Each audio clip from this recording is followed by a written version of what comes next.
Tango Games absolutely killed it with Hi-Fi Rush. Not only does this game prove that Tango could do more than just horror games, it proves that they're very good at doing other genres as well. However, I must admit that it seems like their nightmarish fever has not yet escaped us, as there's a ton of Easter eggs to the evil within that you come across as you play through Hi-Fi Rush. In fact, there's even hints that the Evil Within 3 may be coming to us as their next game. Now, before we look at the hints that could lead us to another trip into STEM, I want to take a brief moment and welcome anyone new to the channel. If you are new, please consider subscribing. I got a ton of stuff in the works that I'd love to share with you all. Also, if you do happen to enjoy the video, let me know by dropping a like. But anyways guys, we got a lot to get into, so without further ado, let's get into it. As you play through Hi-Fi Rush, you come across all types of worker bots that have funny dialogue and really bring the humor alive of the game. However,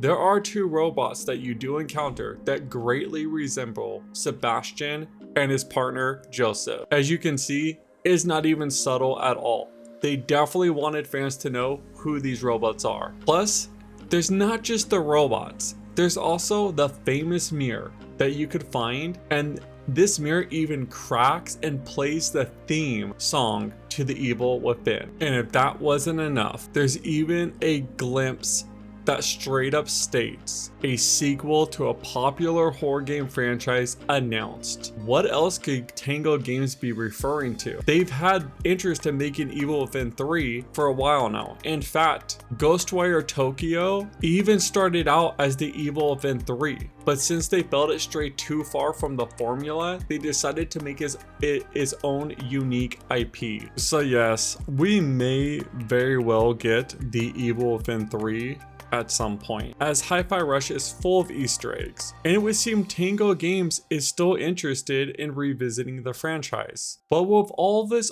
out of the way, let's discuss what could actually happen in the Evil Within 3. Just a warning, I'm going to be discussing the first two games, so if you're worried about spoilers, now would be the time to click off the video. I know the games have been out for a number of years at this point, but I still want to give a spoiler warning. With that out of the way, I would love to discuss the two directions the Evil Within 3 could go in my opinion. And the first one's kind of a stretch, so just stay with me. So these Easter eggs definitely lean more towards the first game. I mean, look at the robots. They match the clothing the characters wear when they first pull up to the hospital. In fact, it even has the characters from the first game. It has Joseph and Sebastian. Joseph was not in the second game. They could have easily made this Easter egg have Sebastian and Kidman, but they didn't. It's like they wanted fans to remember the partnership the two had. Sebastian is even wearing the trench coat that he first appears in, that the first time we see him as he's pulling up to Beacon Hospital. At the end of the first game, it even hints that Sebastian never actually escaped STEM and was still trapped inside with Rubik. In fact, in the ending scene, you see Rubik now in Leslie's body wandering off into the sunlight. However, it's as if Sebastian is the only person to see him. Then the ringing happens, which is what pulled him into STEM in the first place. So how crazy would it be if the entire second game took place in STEM, but not how we think? What if Sebastian never actually got out? I know this sounds crazy, but bear with me. When the first game ended and fans took online, there was a huge theory that Sebastian never actually escaped but was still trapped inside. What if this theory was correct? What if the entire second game was just an illusion? I mean, think about it. There's things about the second game that don't really make sense. I mean, for some reason, the company fakes Sebastian's daughter's death in a fire only to abduct her and make her the core in the second game. The game tries to explain this by saying that a child would make the perfect core instead of a psychopath. However, why go through the trouble of kidnapping a police officer's daughter? In fact, both her parents were police officers. Wouldn't it make sense to just find a different kid and have that kid be the core? I don't get why it had to be Sebastian's daughter, Lily. Plus, the timeline also doesn't make sense. In the first game, it is explained that Lily was born in 2006.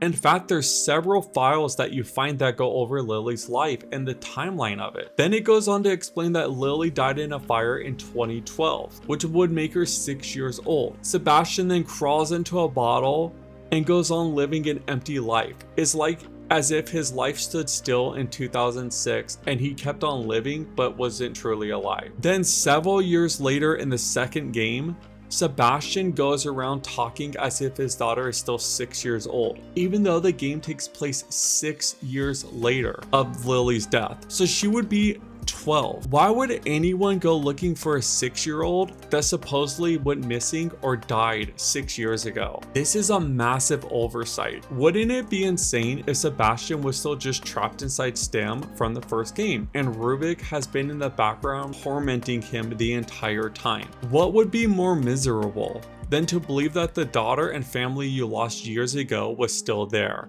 and you finally could find your daughter and save her? Imagining the guilt Sebastian must have felt from not being able to pull her out of the fire. He probably partly blamed himself. In fact, the second game gives him the chance to finally save her and also forgive himself and rid himself of that guilt. Plus, he also got closure with his wife. Overall, the second game had a happy ending, but it wasn't so happy that it was completely unrealistic. After all, he still was not able to save his wife, but only his daughter. What if the entire second game never actually happened? What if it was just constructed by Rubik as a way to torture Sebastian? Think about it. Rubik was a psychopath, but he was also a genius who understood how the mind works. After all, he is the person that made STEM work in the first place. He knows how to torture people mentally and physically, and what would be more mental torment than for a parent who thinks they've lost their child and felt guilt-stricken from the fact that they were not able to save them, to be offered a second chance to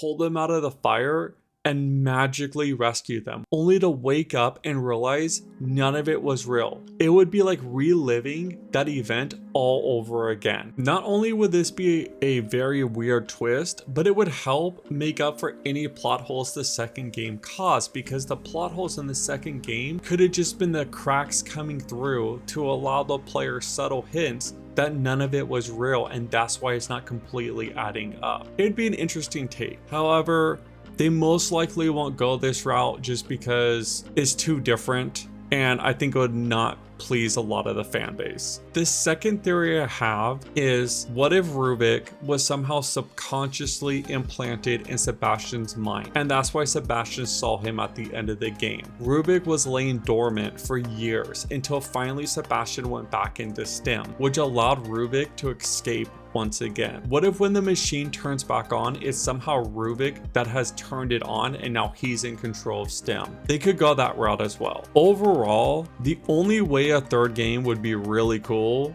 in my opinion, is somehow if they bring Rubik back. He was such a great villain, and I think a lot of fans want to know what happens to him and where this story is going to go forward with this character. Or maybe I'm completely wrong and they just go in an entire new direction overall. Maybe Sebastian's not even the main character. Maybe it's new characters inside of STEM and they created a whole new story. Only time will tell. But I want to hear what you guys think. Do you think it would be interesting if The Evil Within 2 was just a hallucination and you find out Sebastian's been stuck inside STEM the entire time? Or do you think it'd be more interesting if Rubik was inside Sebastian's mind or somehow got into the second STEM system and was the one that turned it back on at the end of the game? Or do you think these Easter eggs will amount to nothing and we never actually get an Evil Within 3? Let me know in the comments down below. As for me, I got a ton of work to do, so I'm gonna get back to the grind and I'll catch y'all next time. Peace.